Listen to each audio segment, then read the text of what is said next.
Okay, hello everyone. There is my great pleasure to introduce you Gioia Fusaro from the University of Bologna. She's working in the Department of Industrial Engineering, and she works in the Applied Physics Research Group.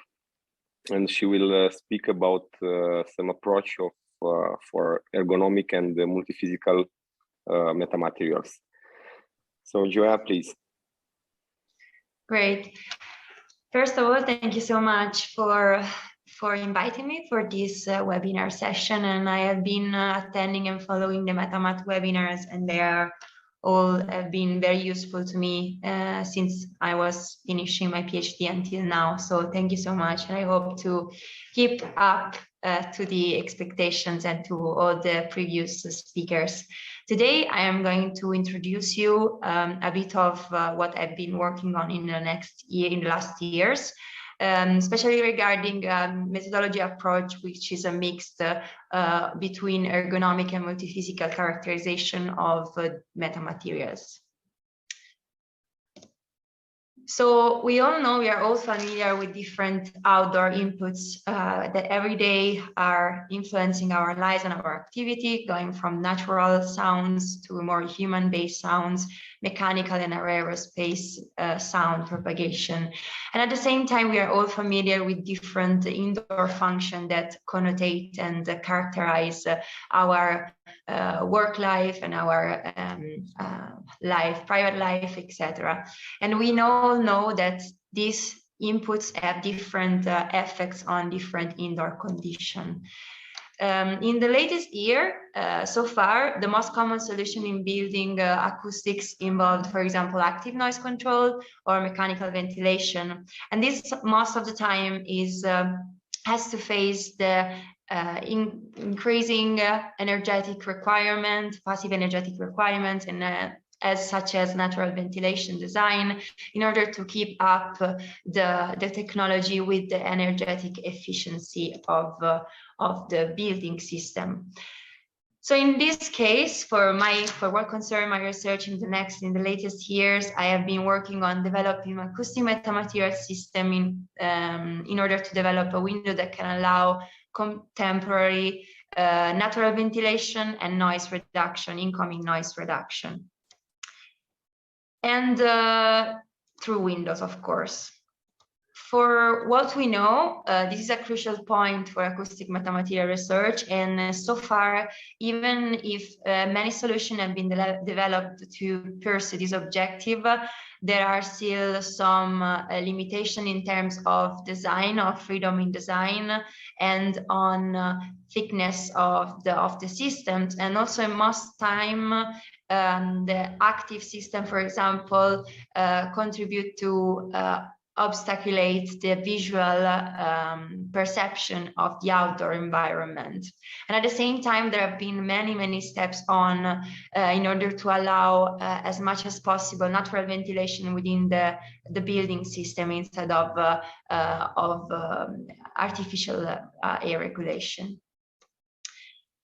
In these terms, we introduce metamaterials. So metamaterials so far has been developed and discovered as a new and determine a new era of materials where the physical characteristics don't belong to the constituent material, but they belong to the geometrical asset of the material, of the structure itself.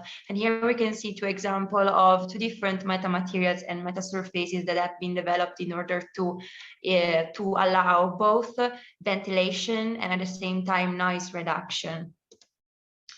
So what comes in these mixed methodologies? What are the components that build these mixed methodologies?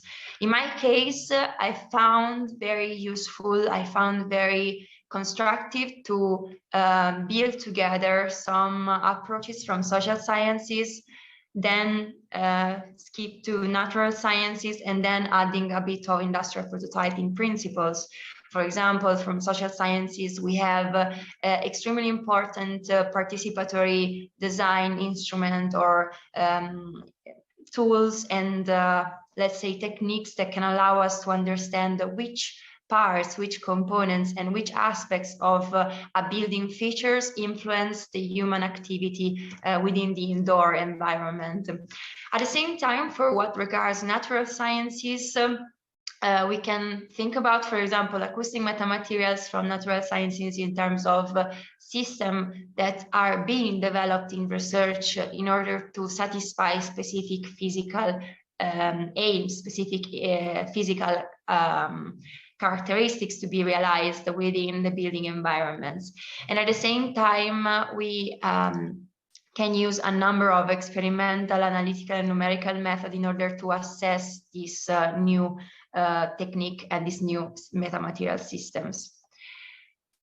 In the end, we arrive at the industrial prototyping sphere, which in my opinion is now the most challenging one for metamaterials, since more or less metamaterials have been so far up to now been discovered, and most of the physical properties have been discovered or anyway validated.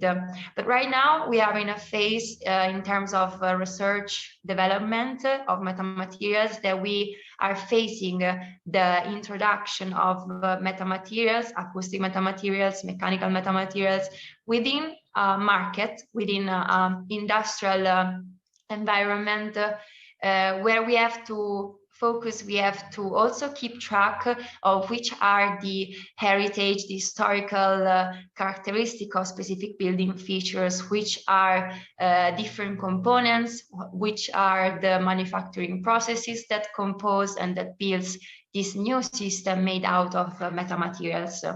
And so all these three spheres also, let's say, influence each other, for example, in terms of numerical methods and optimizing acoustic metamaterial system for different physical and multiphysical aims. And at the same time, there is a growing interest in understanding for this reason, so to input such metamaterial system within the market, and so giving these metamaterials to the final user, there is a growing interest in analyzing and assessing metamaterials from a more human perceptive and more human-centric point of view. And for these reasons, we are going to talk later about also psychoacoustics and soundscape. Finally, of course, from the industrial prototyping point of view, we have to keep track of which are the impact of these new elements, these new design elements within the built environment. And so at the same time, we have to evaluate both indoor comfort and ergonomics as human factors in the built environment. So very briefly, why are we doing this? Why is it important to study this multi-methodology, this mixed methodology approach? First of all, this is my experience again. And first of all, I was trying to understand through multidisciplinary methodology to highlight which were the ergonomic principles that add value to the window system from the user perspective. And then in second place, which were like the workflow through which people add and gives the meaning, the ergonomic meaning to the building's feature, in this case, the window. In this case, I have developed a focus group, so social science-based experiment in order to derive ergonomic criteria of window design through this sort of participatory approach. So for example, in this case, I have derived different categories and subcategories which highlight the ergonomic principle that add the value system of the window system from the user perspective. And especially when we are talking about how they are derived and which principle connect each characteristics to the value attribution of the ergonomic window design, there are specific principles that have been highlighted, such as, for example, the importance of the outdoor connection of the user to feel oriented through the window, or, for example, how the window can filter information but optimizing it without changing the meaning. So this was what the users required within a window system. And third, the importance of controlling the window system behaviors within the physical boundaries. So users wanted to be able to modify the setup of the window by themselves whenever they wanted to change the input from the outdoor environment.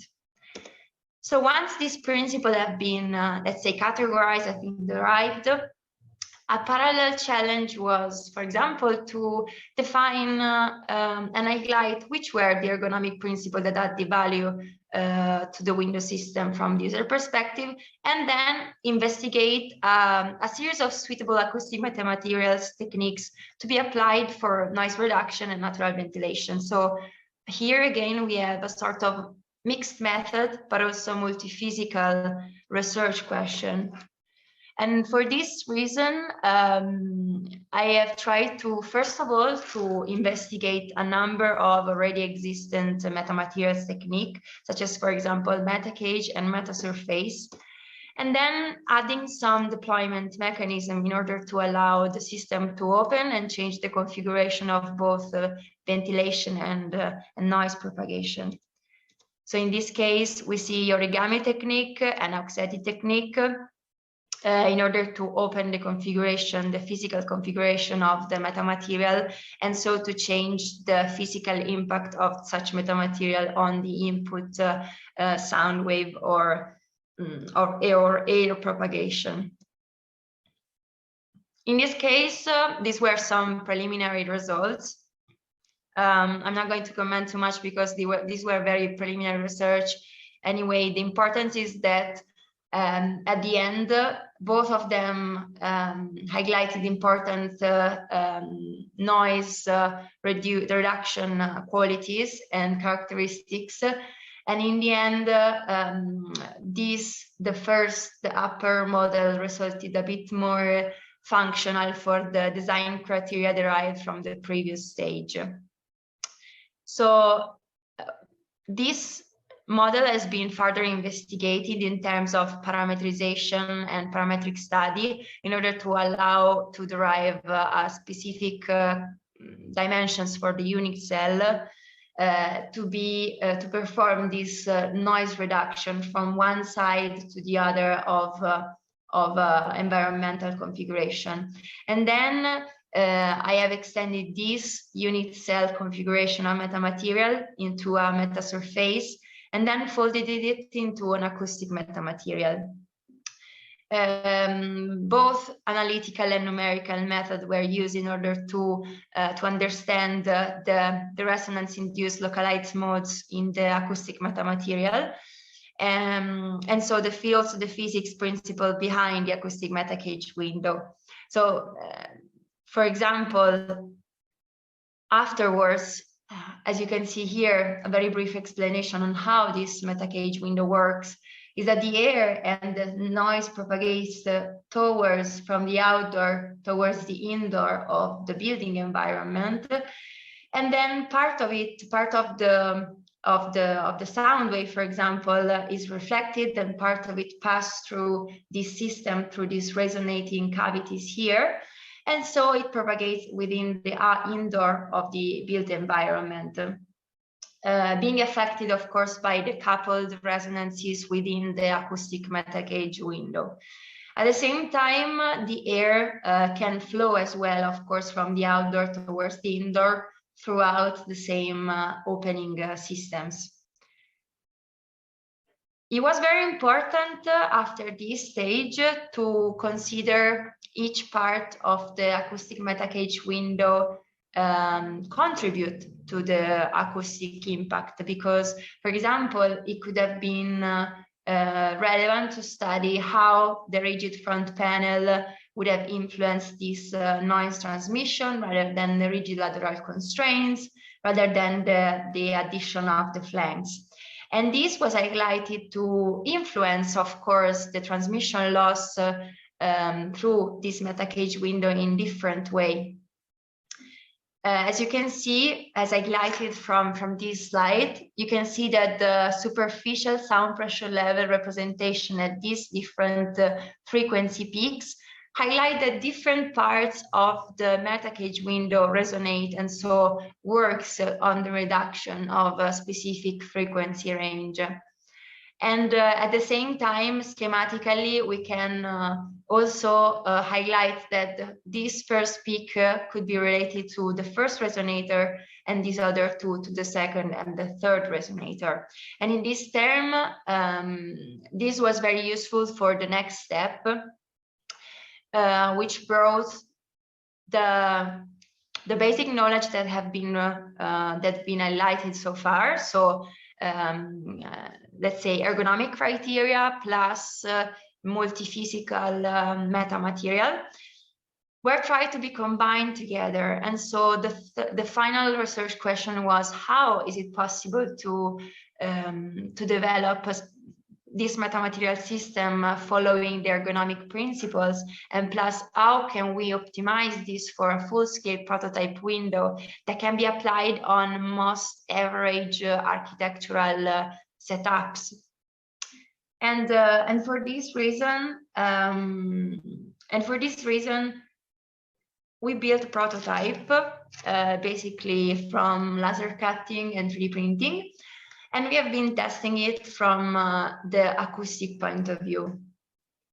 The setup highlighted the input as a loudspeaker, while the output were measured from a sound pressure level meter and a recording system, a microphone system for recording the output in terms of wave file. At the same time, we have evaluated a sort of difference in between, of course, different measuring points.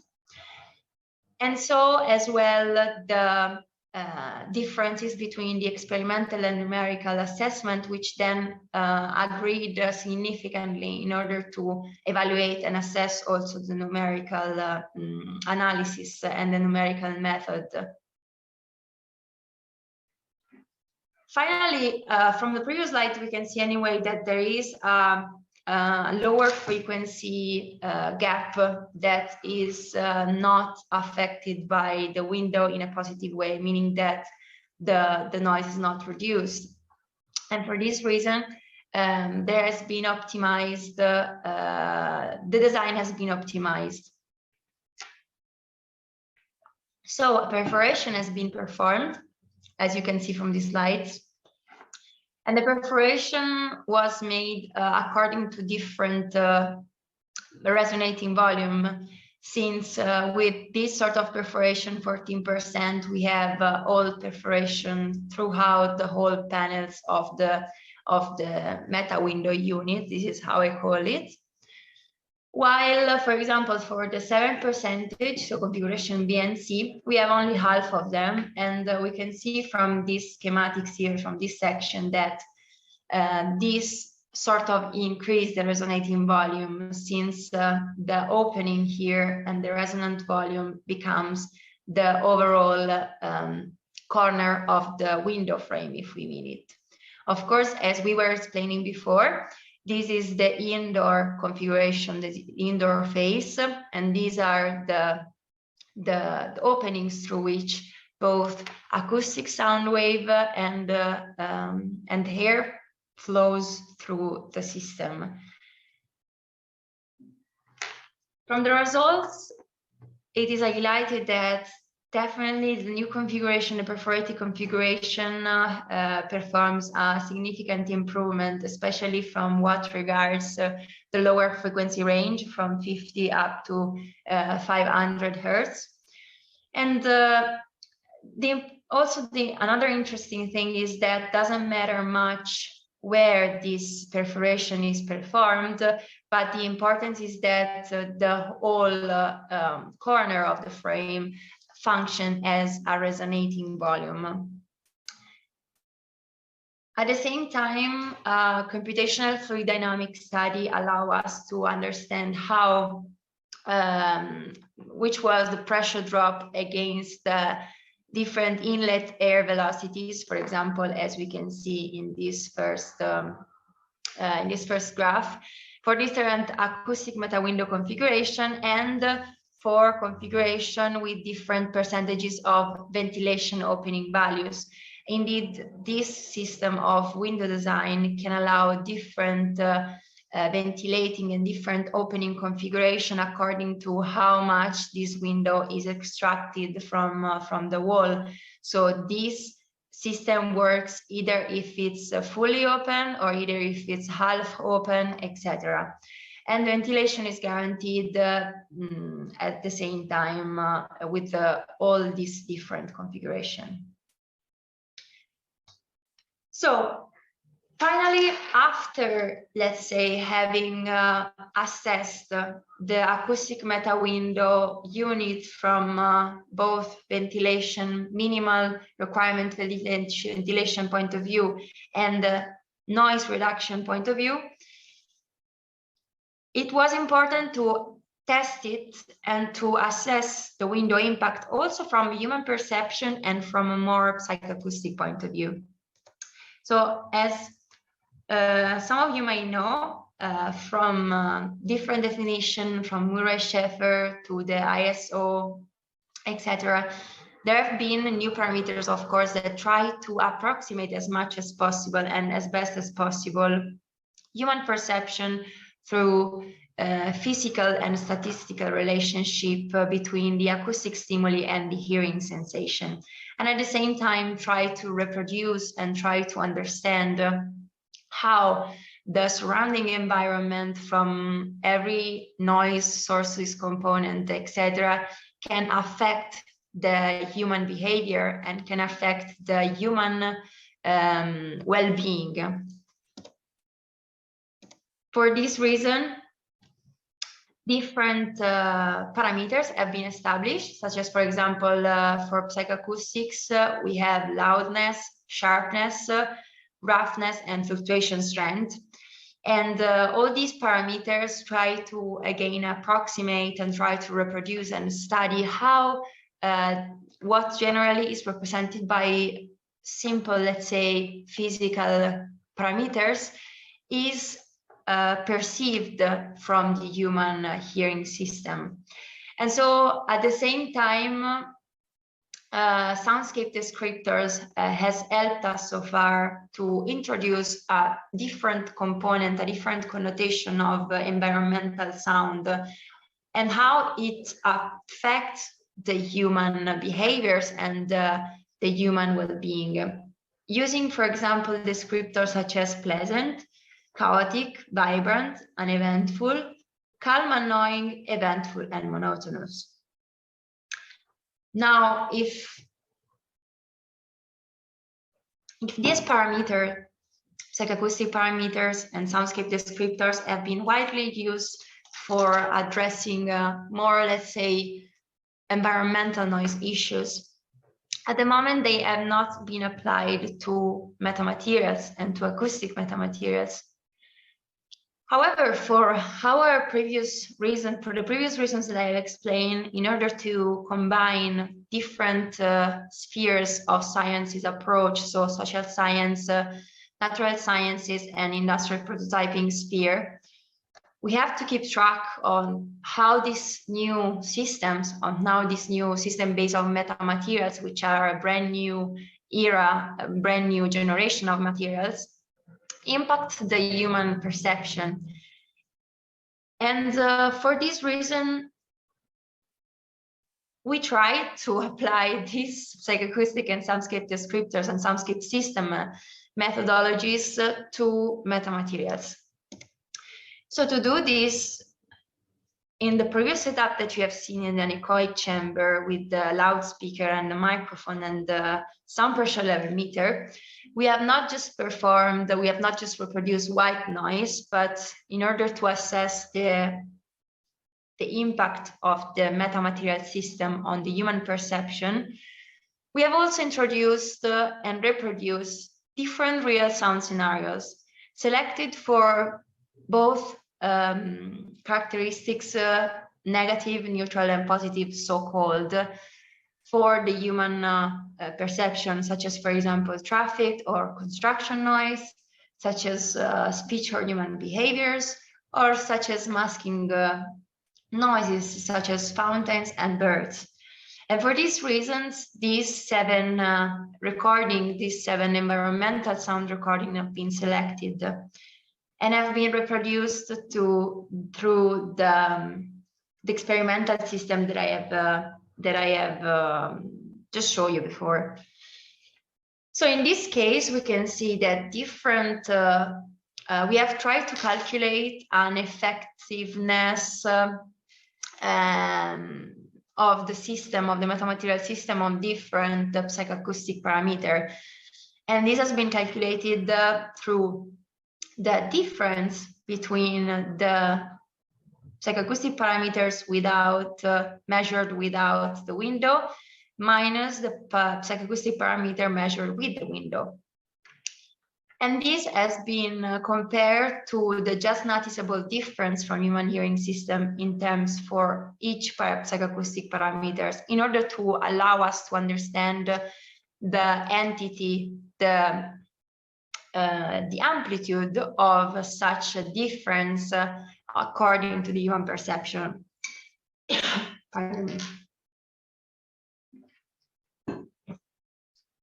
And so for what we can see from this graph is that specifically for loudness and also for roughness, these effects are clearly visible and clearly distinguishable from the human perspective by reducing the loudness and reducing the roughness. From what regards the soundscape descriptors instead, we have tried to sort of compare it with, first of all, with a amplitude filter. So for example, the sound pressure level measured with the acoustic meta window unit have been compared to the sound pressure level without the acoustic meta window unit. And so for these reasons, we have achieved this graph, where in these three case study environmental sound recording, there is a significant impact in the filtering effect of the amplitude of the sounds, of the recorded sounds. And this can be also viewed in the different soundscape descriptors questionnaire that have been proposed to a number of participants of an experiment, where a soundscape questionnaire has been proposed in order to evaluate the recording affected by the acoustic meta window effect and not. At the same time, psychoacoustic and perceived loudness from the soundscape questionnaire has been compared, and a sort of agreement has been established, since same environmental sound recording were interested and were affected by a significant lower loudness rather than the others. As we were saying, also through the filtering characteristics of the acoustic meta window, there has been a significant frame or frequency range highlighted for the standard window, so not the optimized one. And this included the frequency that goes from 500 up to 5,000 hertz. So of course, this is already a good start point for developing a further full-scale meta window. In order to optimize the acoustic metamaterial based system and bring it to a more scalable and a more affordable design for the actual industrial prototyping system. So as we pass from a unit cell to acoustic metasurface, and to an acoustic metamaterial and to an acoustic meta window unit by adapting it through the ergonomic criteria derived in the first stage. We have tried to parameterize and adapt what we have found in the unit case, in the study case of the acoustic meta window unit, to the full-scale acoustic meta window.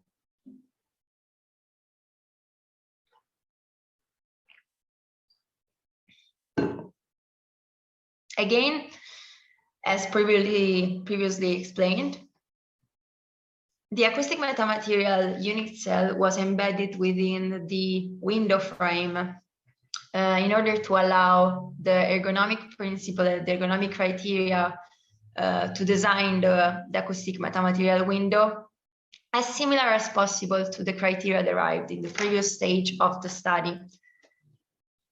And so basically, even if this will turn to be an acoustic metamaterial based window, it will probably not be recognized from other standard windows that we commonly have in our built environments where we are, such as working related environment or home related environment, etc. So far we have tested this window through numerical analysis. For example, in this case, we see that in this spherical geometrical boundaries, we have defined the outdoor environment and the indoor environment divided by a space, a volume that represents the building wall. And now we have embedded the geometry of the meta window in this geometrical system. We can still see the holes that allow the air and the sound to pass from the outdoor towards the indoor. And we have defined a parametric study starting from the height of the frame and also going through the thickness of the frame. This thickness actually represents the opening of the window, if we want to precise, because of course, since these mechanisms is actuated by, let's say, extracting the window from the wall differently from general standard window design, the opening is defined by how much the window is extracted, and so by how high is the parameter T. And these different parametry have defined different frame configuration and different acoustic metamaterial unit configurations as well. By comparing these results, so jumping from the background condition and the boundary condition to the results, we have compared such results with those of a sliding window, which has been introduced in the same model. And we have proved that numerically, there is a significant improvement in the terms of, for example, transmission loss. And this can be highlighted, for example, for specific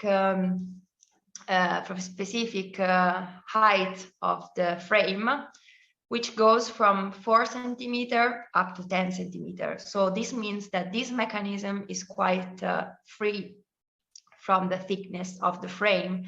And so by not being very dependent on it, we can extend it to different design of window, and so to different architectural environment and different functional environment, since let's say 19 decibel of transmission loss are supposed to be guaranteed anyway.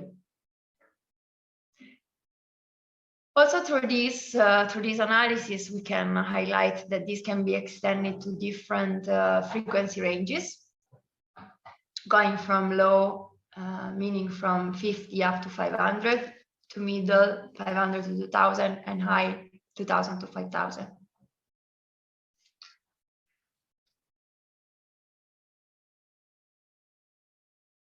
This has been also, this comparison has been also run for what regards the ventilation.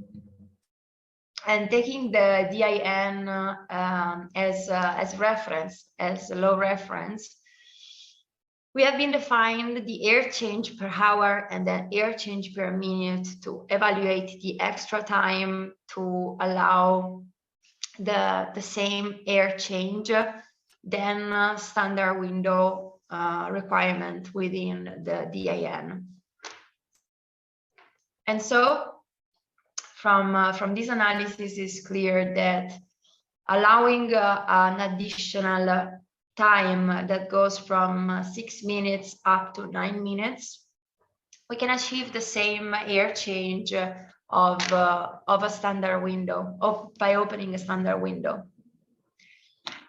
So this is very important because it highlights a starting point in terms of this multiphysical research, where, for example, we have achieved a significant broadband sound reduction while the window is open.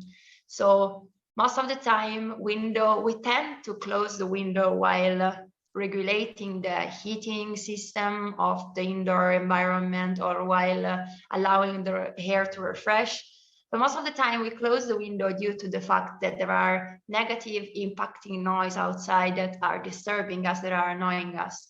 So this system might allow us to keep the air ventilating, but at the same time reduce the indoor noise propagating.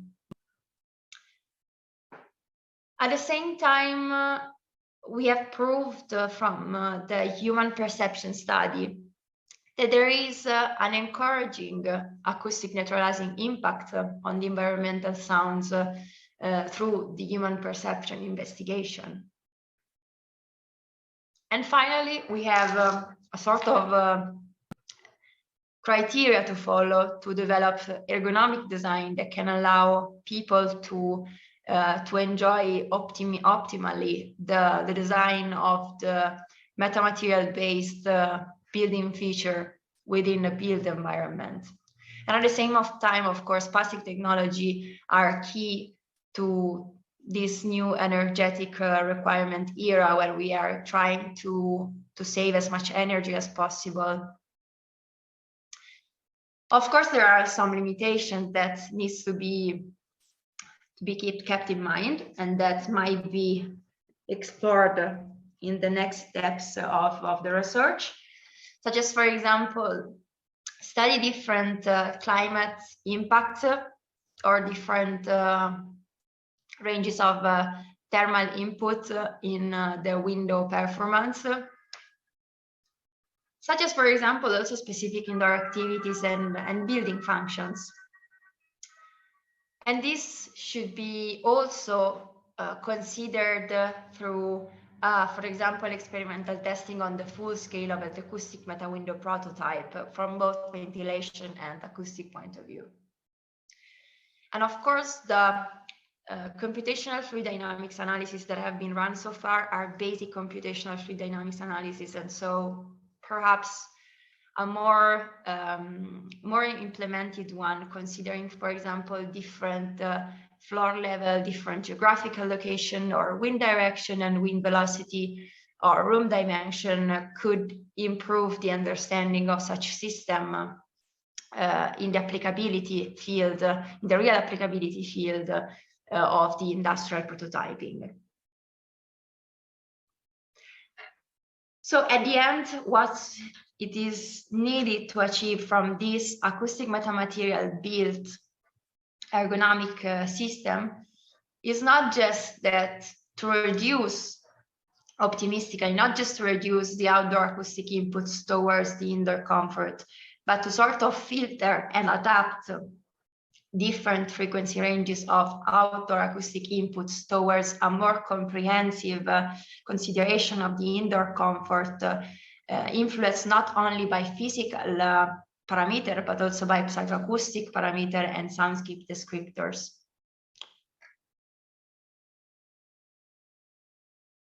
For these reasons, these 4 points has been the key point of this research, and they have been developed right now at the moment. And this stage, there are ongoing studies to develop and implement this method, this mixed methodology.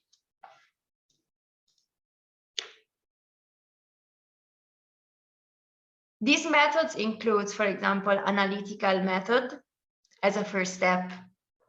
In this case, we can assess the physical characteristics of the metamaterial. We can reproduce the characteristics, and we can try to combine already existing metamaterial for sound, for example, and thermal control. In this second step,